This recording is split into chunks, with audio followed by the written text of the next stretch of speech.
में किसी ने हेलो गाइस, गुड मॉर्निंग। आप लोग सब कैसे हैं? उम्मीद कि आप लोग सब ठीक से होंगे।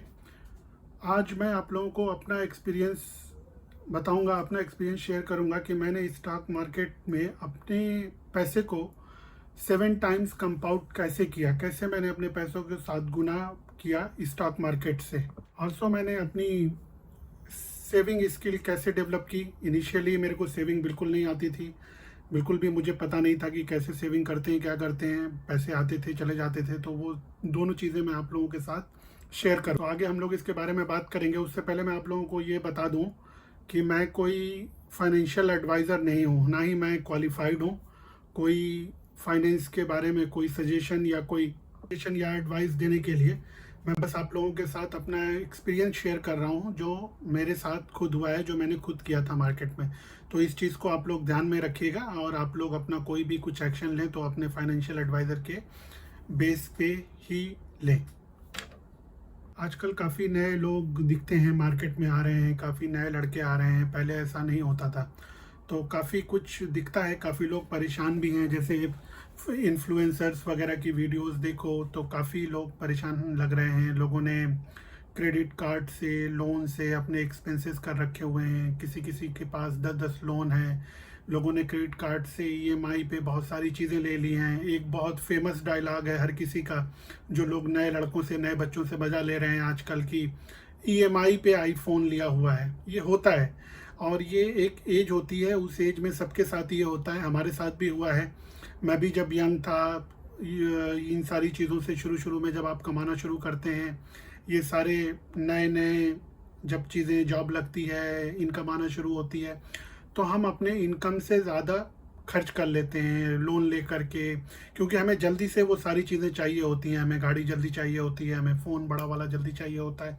तो ये सब चीज़ें कोई मज़ा लेने वाली बात नहीं है, कोई ऐसी बात नहीं है। जैसे लोग, मैं देखता हूँ बहुत से लोग वीडियो बनाते हैं, आजकल आईफोन की ईएमआई का बहुत ज़्यादा मजाक उड़ाया जा रहा है। बट उस एज में हर किसी ने वो किया है। वो लोग जो आज मजाक बना रहे हैं, उन्होंने भी उस एज में वही किया है। और धीरे धीरे ये चीज़ें सीखने की होती हैं, समझने की होती हैं। धीरे धीरे हमें समझ में आ जाती हैं, इनके साथ हम सीख जाते हैं। इन सारी गलतियाँ करके हम अपनी गलतियों से ही सीखते हैं। मेरे अपने खुद के केस में मेरा भी मतलब, मेरे पास तो खैर ये सारी चीज़ें मैंने भी किया था। जैसे मैं अपना एग्जांपल दूं, मैंने गाड़ी ली थी। तो गाड़ी लेने की मुझे इतनी जल्दी थी, इतनी तेज़ी थी कि मैंने उसकी डाउन पेमेंट के बारे में ना आगे सोचा ना पीछे। मुझे तो बस गाड़ी चाहिए जल्दी से। तो मैंने उसकी डाउन पेमेंट क्रेडिट कार्ड से की, और उस क्रेडिट कार्ड के चक्कर में मैं फंसा था काफ़ी लंबे टाइम तक। मैं उस डेप्ट में, मुझे लगा बस अभी डाउन पेमेंट कर देते हैं, फिर उसको चुकता कर देंगे। बट एक बार करने के बाद गाड़ी घर आ गई, नया खर्चा शुरू हो गया, तो फिर वो कभी क्रेडिट कार्ड पेड नहीं हुआ। और फिर उसको धीरे धीरे करके ब्रेक करके पे करना पड़ा, उस पर बहुत अच्छा खासा इंटरेस्ट देना पड़ा। तो ये एक एज होती है और ये हर कोई करता है, और इस एज में ये होता ही है। तो आप लोग घबराएं नहीं। जिस किसी ने भी ऐसा कुछ है भी, गिरा भी है, तो वो परेशान ना हो। ये एक टाइम पीरियड होता है, ये एक एज होती है, और धीरे धीरे ये सारी चीज़ें सेटल हो जाएगी। बट बार बार यही गलतियां नहीं करनी है, हमें अपनी गलतियों से सीखना होगा। धीरे धीरे अपनी चीज़ों को स्ट्रीमलाइन करके करना होगा। मैं आप लोगों को अपने बारे में बता दूं, मैंने जो अपना जॉब शुरू किया 2008 में शुरू किया। और 2008 में जॉब शुरू हुई, जब मेरी थोड़ी थोड़ी इनकम शुरू हुई, तो मेरा भी यही था कि खाओ पियो मस्त रहो। और काफ़ी कुछ, खैर मेरे पे तो थोड़ी बहुत जिम्मेदारियां भी थी, तो वो सब करना पड़ता था धीरे धीरे करते करते। बट सेविंग के बारे में कभी नहीं सोचा। धीरे धीरे चलता रहा, पैसे आते रहे, खर्च होते रहे। बट 2010 में एडवाइज़र ने, किसी ने पकड़ करके मेरी एक एसआईपी, किसी एडवाइज़र ने पकड़ करके किया। मैंने खुद टैक्स सेविंग के चक्कर में, हर कोई ऐसे ही जाता है स्टॉक मार्केट की तरफ, सेविंग की तरफ, एलआईसी विलाईसी लेता है, जो भी करता है। बट मैंने भी अपनी टैक्स सेविंग के चक्कर में, वो जो 2 लाख वाला, 1.5 लाख वाला फंडा होता है कि 1.5 लाख आप इन्वेस्ट कर लेंगे तो वो मनी आपकी टैक्स सेविंग फ्री हो जाएगी। तो मैंने भी एक एसआईपी शुरू की थी। एसबीआई के फंड में टैक्स सेवर फंड था, वो टैक्स सेविंग के लिए वो डाला था, और वो पैसे डालने के बाद लॉक हो गए। तो जब वो पैसे लॉक हो गए तो 3 साल तक आप निकाल नहीं सकते हो, चाह के भी आप कितना हो परेशान हो निकाल नहीं सकते। तो वो पैसे 2013 से लगे लगे थोड़ी बहुत गए, कुछ दिन गए, मतलब वो जब आता है ना पीरियड जनवरी फरवरी वाला, तब से हम बहुत एक्टिव होते हैं कि अब हमें ये चाहिए, अब हम इन्वेस्टमेंट करेंगे, हमें टैक्स सेविंग करना है। करते करते मैंने 2-3 महीने किए। मार्च जाने के बाद जब अप्रैल आया तो मैं वो फिर किसी ने समझाना शुरू कर दिया, लोगों से डिस्कस किया, लोगों ने बताया स्टॉक मार्केट में पैसे डूब जाते हैं, लूट जाते हैं, ये कहाँ, तुम किन चक्करों में पड़ रहे हो। तो मैंने वहाँ से अपनी इन्वेस्टिंग बंद कर दी, उसको फिर मैंने वहाँ पे स्टॉप कर दिया। लोगों ने इतना समझाया, इतना अननेसेसरी, जिसको कोई एक्सपीरियंस नहीं, कुछ भी नहीं, उन लोगों ने बताया कि पैसे बस डूब जाते हैं। उन लोगों की सुनी सुनाई बातों पे मैंने अपना इन्वेस्टमेंट वहाँ स्टॉप कर दिया, रोक दिया। फिर उसके बाद मैंने और भी चीज़ें LIC ली, कभी ये फंड, कभी ये स्कीम, कभी वो स्कीम, इंश्योरेंस में अपने पैसे फंसाता गया। धीरे धीरे गाड़ी चलती रही। फास्ट फॉरवर्ड फिर एक दिन 2017 आया। 2017 में ये जो कहते हैं मंथली स्टेटमेंट, तो वैसी कुछ स्टेटमेंट आई मेरे पास और मुझे दिखा कि वो जो 2013 में मैंने थोड़े बहुत लगाए थे, अब वो 2017 में 2.5 गुने 3 गुने पैसे हो चुके हैं वो। तो दैट इज़ द टाइम, 2.5 गुना जब वो पैसा दिखा तो मेरा दिमाग ख़राब हुआ। बताओ, लोगों ने मेरे से रुकवा दिया, और मैंने अगर इसमें सही से ध्यान दिया होता तो मैं इसमें कितने पैसे बनाए होते।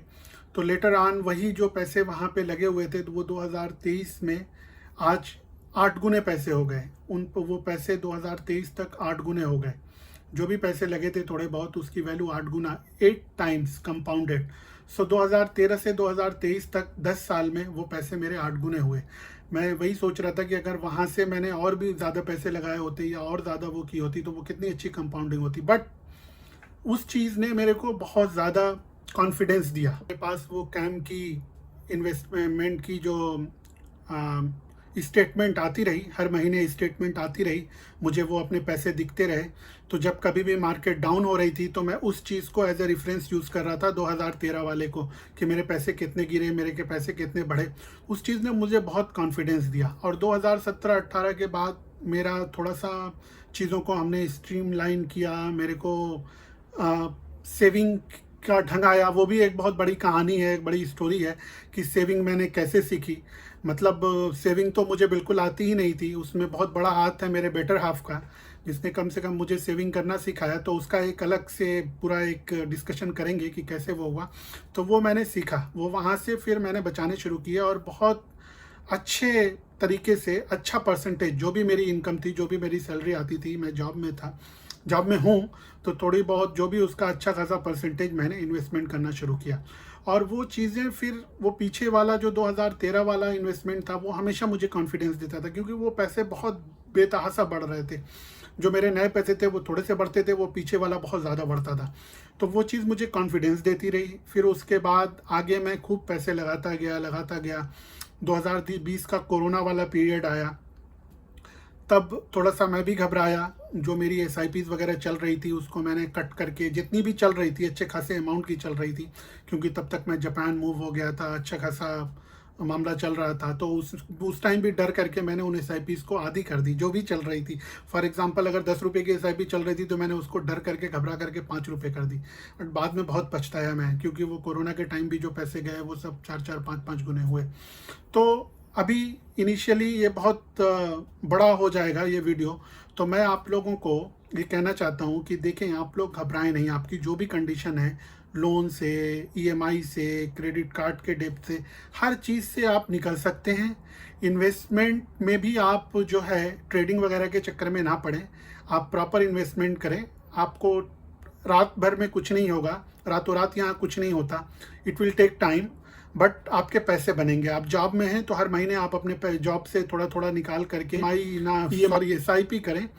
और SIP आप म्यूचुअल फंड में या किसी ऐसे, मतलब PF ही, जो आपका PF चल रहा है उसमें आप एक्स्ट्रा PF ले लें। जैसे आपको डर लगता है तो एक होता है वॉलंटरी PF, VPF करके, आप अपने अकाउंट डिपार्टमेंट को बोलें, वो आपका VPF डिडक्ट कर लेंगे। 8-8.5% वहाँ भी मिलता है, वो बहुत अच्छा रिटर्न होता है अगर आपको डर लगता है स्टॉक मार्केट से। बाकी आपको स्टॉक मार्केट में जाना है तो म्यूचुअल फंड में आप पैसे इन्वेस्ट करें, इसके ट्रेडिंग के चक्कर में बिल्कुल ना पड़ें। मैंने अपने घर में अपने बहुत करीबी लोगों को, बहुत लोगों को गाइड किया, समझाने की कोशिश की। अब लोग नहीं मानते हैं, लोग ट्रेडिंग में जाते हैं, करते हैं, बट वो 6-8 महीने में पैसा घर से गवा करके फिर वापस सब लोग इन्वेस्टमेंट की तरफ आते हैं। तो आप लोग इस बात को समझें। और एक और चीज़, मैं मतलब काफ़ी परेशान लोगों को देख करके मुझे लग रहा है कि मैं अगर किसी को, आप लोगों में से कोई बहुत परेशान है, इन चीज़ों से घिरा हुआ है, ईएमआई से, क्रेडिट कार्ड डेब्ट से, तो मैं इस वीडियो के डिस्क्रिप्शन में अपना ईमेल एड्रेस डाल दूंगा, क्योंकि ये चीज़ें मैंने खुद झेली हैं। मैं बहुत परेशान था, बहुत ये सारी चीज़ें, मेरा पर्सनल एक्सपीरियंस इन सब चीज़ों का है। तो आप लोगों को जैसे कमेंट वगैरह में बताने में संकोच हो या वो पब्लिकली चीज़ें अवेलेबल हो जाती हैं, तो मैं डिस्क्रिप्शन में अपना ईमेल एड्रेस डाल दूंगा। आप लोगों को अगर कोई ऐसा दिक्कत है, आप लोग कुछ सल्यूशन चाहते हैं या मेरे एक्सपीरियंस के थ्रू मतलब मेरी गाइडेंस चाहते हैं कि मैं उस चीज़ से कैसे आप निकल सकते हैं, तो आप बिल्कुल बेझिझक मेरे को उस डिस्क्रिप्शन वाले ईमेल एड्रेस पे ईमेल करें और मैं आप लोगों को गाइड करने की कोशिश करूंगा। और सेविंग का भी जैसे मैंने बताया, मैं बड़ा ही लाव वाली आदमी था, मतलब जिसको कहते हैं उस लैंग्वेज में मुझे नहीं आती थी सेविंग ओविंग। तो मेरे बेटर हाफ ने सिखाया कि कैसे करते हैं सेविंग। 2017-18 वाला वो पीरियड था, तो उसकी भी बड़ी डिटेल कहानी है, मैं आप लोगों को सिखाऊंगा, समझाऊंगा, कि किसी आगे वाले वीडियो में बताऊंगा कि कैसे वो घटना हुई मेरे साथ और कैसे मैंने सीखा सेविंग कैसे करते हैं। 1-2 महीने में ही मेरे को वो विजिबिलिटी आई, तो वो सब आगे मैं आप लोगों को बताऊंगा। अभी ये वीडियो काफ़ी लंबी हो जाएगी, तो आज के लिए यहीं पे रखते हैं, इतने पे ही ख़त्म करते हैं, और आगे फिर आप लोगों से और डिटेल में बात करते रहेंगे। बट इन्वेस्टमेंट के थ्रू पैसे बनते हैं। आज के वीडियो का मेन मुद्दा यही है कि मैंने खुद ने, जो मैंने 2013 में इन्वेस्टमेंट करी थी, वो 2023 में 8 गुने हो गए। तो आप लोग धीरे धीरे अपनी सैलरी से जो थोड़ा थोड़ा पैसे बचाते हैं, उन पैसों से, जो लोग विदेशों में काम कर रहे हैं, गल्फ़ वगैरह में काफ़ी लोग जाते हैं, थोड़े थोड़े पैसे कमाते हैं, लेकिन उनके पैसे ऐसे उड़ जाते हैं जैसे कुछ सेविंग ही नहीं होती। वो लोग बाद में घर आते हैं, कुछ नहीं मिलता। तो वो लोग भी अपनी कमाई से थोड़ा थोड़ा, आजकल गांव गांव में हो रहा है, तो 500 रुपये, 1000 रुपये भी धीरे धीरे बहुत बड़े हो जाते हैं। तो ये सब करके आप करें, और ट्रेडिंग वगैरह के चक्कर में ना पड़ें। ट्रेडिंग में बहुत कम लोगों की सक्सेस है, बगैर सीखे वो हो नहीं सकता। आप लोग इन्वेस्टमेंट की तरफ जाएं, थोड़ा थोड़ा बचाएं, और जैसे मेरे पैसे बने 10 साल में 8 गुने हुए, आपके भी होंगे। टाइम लगेगा, बट रात भर में कुछ नहीं होगा, रातों रात कुछ नहीं होता। ठीक है गाइज, तो आगे फिर और डिटेल में बात करेंगे। आज के लिए यहीं पे एंड करते हैं। उम्मीद कि आप लोग सब ठीक होंगे। और आप लोग वो प्लीज़, मैं डिस्क्रिप्शन में अपना ईमेल एड्रेस डाल दूंगा, किसी को कोई प्रॉब्लम हो, कोई सोल्यूशन चाहिए हो या मेरी गाइडेंस चाहिए हो, तो आप लोग बताइएगा। मैं उसको अपने आगे वाले वीडियो में उस चीज़ को कवर करके वीडियो डाल दूंगा। Okay guys, thank you, bye bye.